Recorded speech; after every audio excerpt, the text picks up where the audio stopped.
The detective slid the note across the interrogation room table, his eyes studying my face for any sign of guilt. "Mrs. Mitchell, would you like to explain this?" I looked down at my husband Jack's familiar handwriting. "If you're reading this, I'm dead. My wife Rebecca killed me. She's been planning it for months. Don't let her get away with this." My hands didn't shake as I pushed the paper back.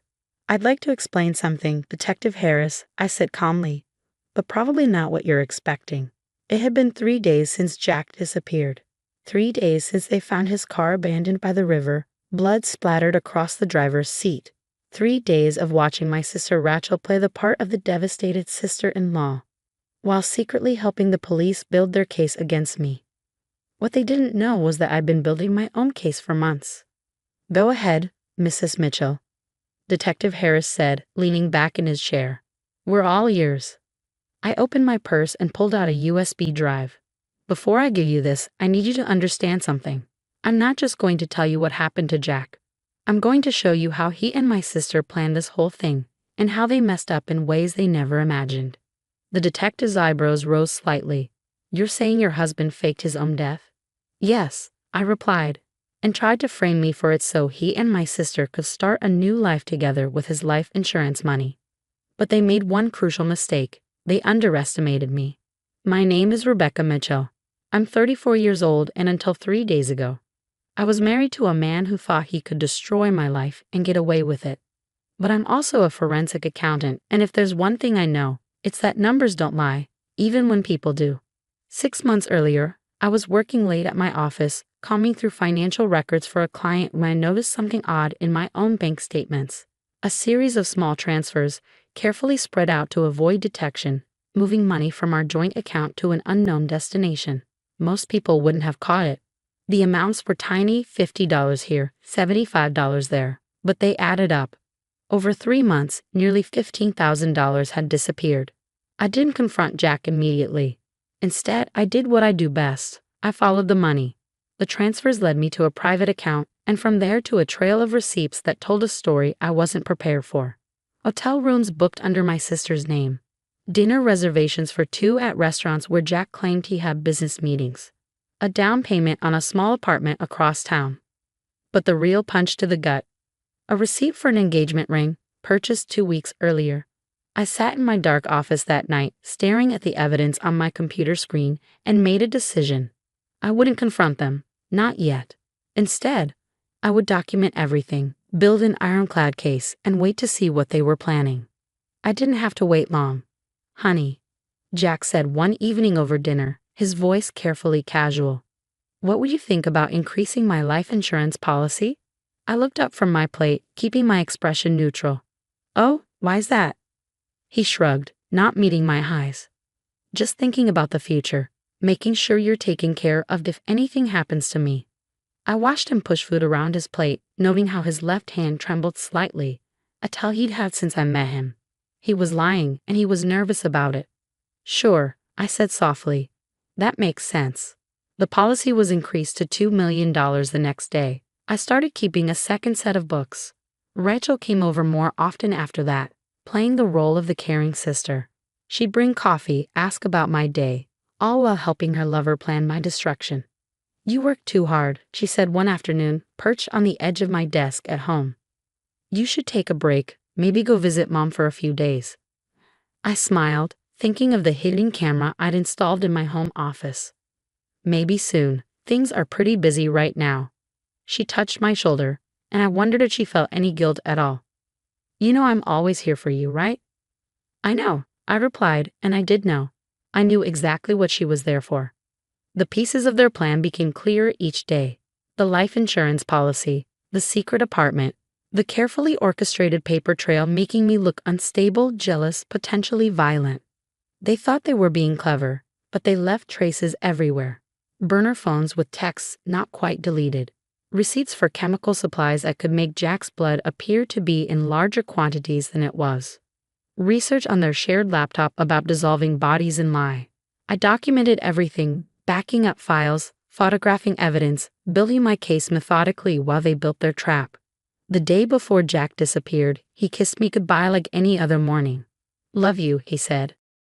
and I wondered if he felt anything at all as he said those words. "Love you too," I replied, knowing it would be the last time I said it. 24 hours later, his car was found by the river, and my sister was at my door with tears in her eyes. "Becca," she sobbed, pulling me into a hug. "They found Jack's car. There's so much blood." I held her, feeling her tears soak into my shoulder, and thought about the camera in my necklace recording every moment of her performance. Now, sitting across from Detective Harris, I plugged the USB drive into his computer. "Everything you need is here," I said quietly. "Bank records, photos, videos, communications between them planning this whole thing. And most importantly, proof that Jack is very much alive." The detective's eyes widened as he scrolled through the files. "Mrs. Mitchell, this is extensive." "I'm thorough," I said simply. "It's why I'm good at my job. It's also why they're going to regret ever thinking they could outsmart me." Harris looked up from the screen, his expression shifting from skepticism to something like respect. "Where do you think they are now?" I allowed myself a small smile. "Oh, I know exactly where they are. And in about 20 minutes, so will you." Detective Harris stared at his computer screen, scrolling through the mountain of evidence I collected. "According to these records, your husband purchased one-way tickets to Mexico 2 days ago. Cabo San Lucas," I confirmed. "He and Rachel are staying at the Villa del Arco Resort, room 412, booked under the name James Cooper, his favorite alias. They used my money to pay for it." The detective's brow furrowed. "Your money? Remember those small transfers I mentioned? They weren't as clever as they thought. While they were stealing from our joint account, I was tracking every penny. Last week, I moved most of our assets to a private account, one they can't access." I pulled up my phone and showed him the resort's live webcam feed. There, lounging by the infinity pool, were Jack and Rachel, probably celebrating their successful escape. "They think they've won," I continued. "That I'm here being interrogated for murder while they start their new life. They have no idea I've been 10 steps ahead of them this whole time." Harris picked up his phone, already dialing. "I'll contact the Mexican authorities immediately." "Before you do that," I said, holding up a hand, "there's something else you should see." I reached into my bag and pulled out a thick manila envelope. Inside were documents that would ensure Jack and Rachel's downfall wasn't just complete, it was spectacular. "These are records of every illegal transaction Jack has made through his company over the past 5 years. Tax evasion, money laundering, fraud. I've been collecting evidence since I first suspected something was wrong in our marriage." The detective's eyes widened as he flipped through the pages. "Mrs. Mitchell, this could put him away for decades." "I know," I said quietly. "And Rachel too. She's been helping him cook the books since she became his company's accountant 2 years ago. That's how their affair started." I thought back to the day I hired the private investigator who photographed them together outside that hotel. I'd known then, watching them laugh and kiss like teenagers, that my marriage was over. But I'd needed more than just proof of their affair. I needed to understand the full scope of their betrayal. "There's something I don't understand," Harris said, looking up from the documents. "Why didn't you confront them when you first discovered the affair? Why go through all this?" I leaned back in my chair, choosing my words carefully. "Detective, have you ever been betrayed by the 2 people you trusted most in the world?" He shook his head. "I grew up with Rachel. She was more than my sister, she was my best friend. And Jack, I loved him completely. When I realized they were sleeping together, it broke something in me. But when I discovered they were planning to frame me for murder, that they wanted to destroy my life so they could start over with my money." I paused, letting the weight of it sink in. "That's when I decided they needed to learn a lesson about underestimating me." Harris nodded slowly. "And the blood in Jack's car?" "Pig blood," I replied. "Bought from a butcher shop last week. They needed it to look convincing. The receipt is on the USB drive, along with security camera footage of Rachel purchasing it." Just then, Harris's phone buzzed. He answered, listened for a moment, then looked at me with raised eyebrows. "Mexican authorities have them in custody," he said. "They tried to run when the police showed up, but didn't get far. They're being held for questioning until we can arrange extradition." I felt a weight lift from my shoulders, not relief exactly, but satisfaction. "Let me guess. They're both claiming they have no idea what's going on." Harris nodded. "Jack's demanding to speak with the American embassy. Says he's the victim of a misunderstanding. I couldn't help but laugh. Show him the suicide note. The one where he claims I killed him. I'm sure the embassy will be very interested in how a murder victim managed to write a note from beyond the grave. Mrs. Mitchell, Harris said, his tone serious. You do realize you'll have to testify against both of them. This won't be easy. Nothing about this has been easy, detective, I replied. But I've spent 6 months preparing for this moment. I'm ready. As if on cue, my phone lit up with a text from Rachel. Becca, please. This isn't what you think. We can explain everything. I showed the message to Harris, who shook his head in disbelief.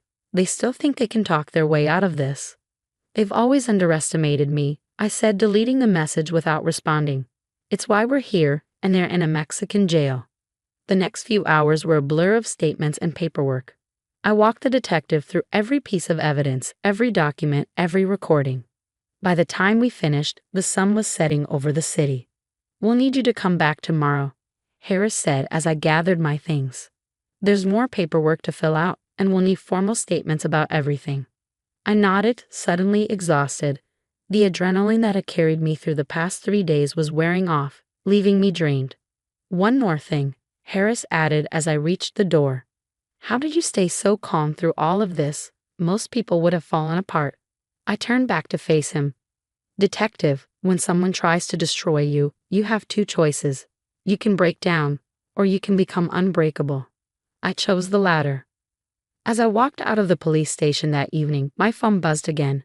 This time it was Jack, his number showing up as unknown.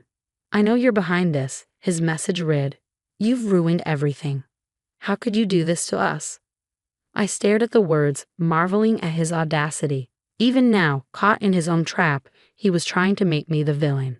I typed out a response. No, Jack. You and Rachel ruined everything when you decided to frame me for murder. I just made sure you faced the consequences.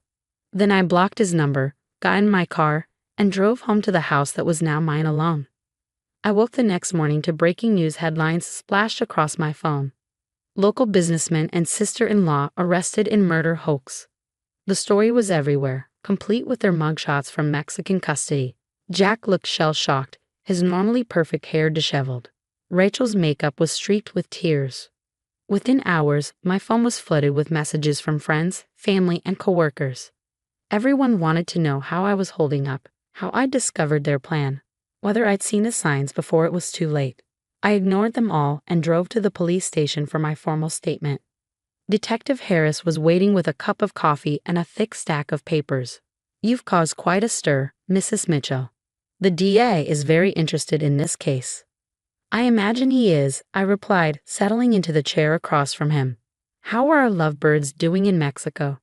Not well, he said, a hint of satisfaction in his voice. They're being extradited today. Jack's company board has already voted to remove him as CEO, and they're launching their own investigation into the financial crimes you uncovered. I nodded, unsurprised. They'll find more. Jack's been embezzling for years. I only scratched the surface in my investigation. About that, Harris leaned forward. How did you know to start looking into his finances in the first place? I took a sip of coffee, remembering the moment everything changed. It was something Rachel said at Christmas last year. We were talking about Jack's company, and she mentioned how clever he was with creative accounting.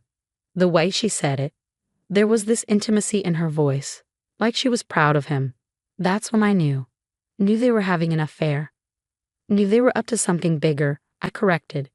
The affair was just part of it. They were planning something, and I needed to find out what. As I finished giving my statement, Harris's phone buzzed. He checked it and looked up at me. They've landed. Want to watch their perp walk? I considered it for a moment. No, I said finally. I have somewhere else to be. That somewhere was Jack's company headquarters, where I had an appointment with the board of directors.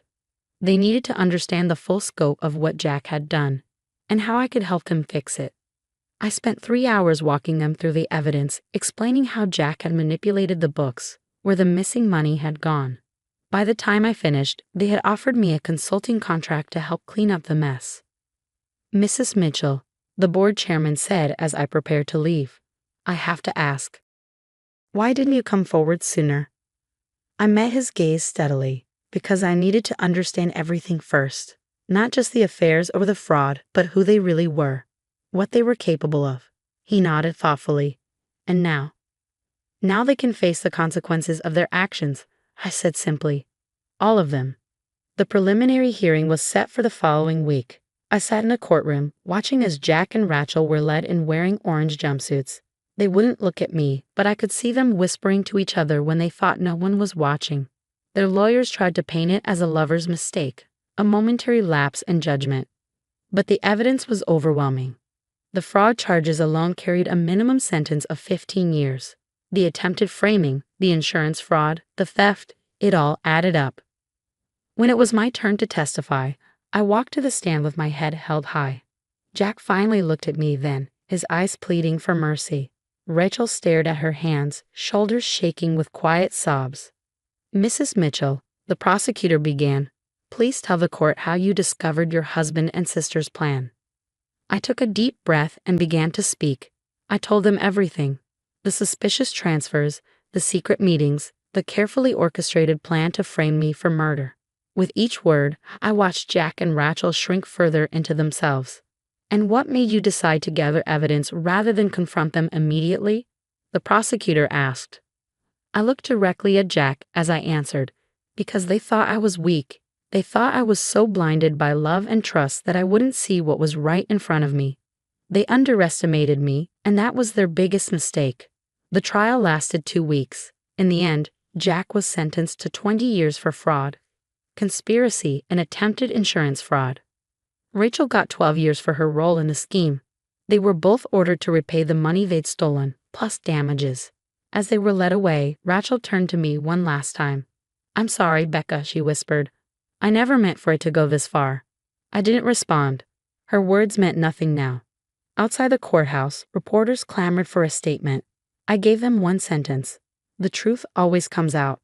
That evening, I sat alone in my home office, looking at old photos of happier times, my wedding day, family vacations, holidays where we all smiled and pretended everything was perfect. I took each photo out of its frame and dropped them into a box marked Donate. My phone buzzed with a text from Detective Harris. You okay? I thought about his question carefully before responding. Was I okay? My husband and sister were in prison. My family was shattered.